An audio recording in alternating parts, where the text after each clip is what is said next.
唉，話時話最近呢隻積家出咗隻新嘅萬年曆喎，咁佢嗰款呢，就係成隻鋼帶咯，即係一體式不鏽鋼帶咁嘅，咁就咩2026年 Watches and Wonder 嗰度見到嘛，咁佢呢，嗰個感覺一睇落去呢，基本上就係好老土嘅，唔知點解佢嗰條一體式錶帶呢，襯出嚟唔靚嘅。咁就佢呢，佢就將呢一個四位日曆啊，其實呢一個最殺食就係呢個四位日曆2026年啊嘛，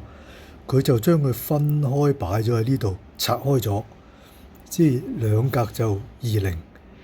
跟呢度就兩格就26咁咯。咁基本上我覺得已經係一個大敗筆。其實佢就將個機芯調轉咗咁擺啫嘛，即係佢個月相就擺咗喺下低，跟住佢呢個月份就擺喺呢度咯，跟住就個年份就拆開兩個細窗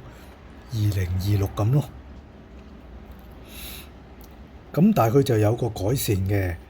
因為佢嗰個錶殼咧，跟住呢隻錶最大嘅破綻咧，就係佢呢一粒的啊，你睇下呢個 undercut 咧好大噶嘛，咁我就試過好多次咧，咁樣咧隻手咁樣一棘啊，即係戴喺隻手度咧，即係如果我戴左手嘅話咧，呢粒的啊咁樣咁樣一棘咧。我試過有一個動作，即係就冇着長袖衫喎，咁樣 quick 咧，成粒的咁樣拔咁樣彈開咗咯。佢呢個係呢個錶最大嘅破綻嚟㗎。同埋有陣時去揼泰式冇除錶，咁都試過有一次就係咁樣彈出咗一格 J，但係就未至於成隻彈晒出嚟嘅，彈開咗少少咯。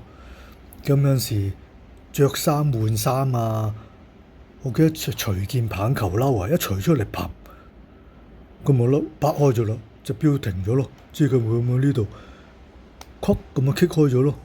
跟住隻錶停咗，咁睇翻知原來隻錶停咗，所以都好大鑊噶。有陣時又咁帶住佢，帶住咁樣，咁有陣時你做嘢噶嘛，翻工嘛，打開個文件箱，即係個公事包打開咁，伸隻手落去攞文件。呢度咁樣棘到嗰條邊，又棘開咗㗎啦。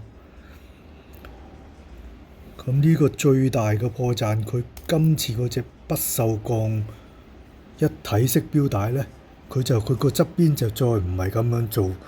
做到咁大個 undercut，即係佢而家呢度咁大 undercut 係因為佢呢度係扮有個弧形㗎嘛，收咗個好大個 R 㗎嘛呢度。知果你側邊睇就好似好薄咁，但係其實就收咗好大 R， 跟住咧就焗住佢呢度焗住呢度咧就要做咗個咁嘅圓形嘅嘢咯，就到呢度咁啊有個圓形嘅嘢做咗個 undercut喺度啦，呢度成超過成我屌你老母臭閪，呢度咁啊成好多㗎咋。唉，屌你老母！咁跟住佢而家呢度就平啦，新嗰就平嘅殼，咁變咗就唔會有呢一級 undercut 咯。唉，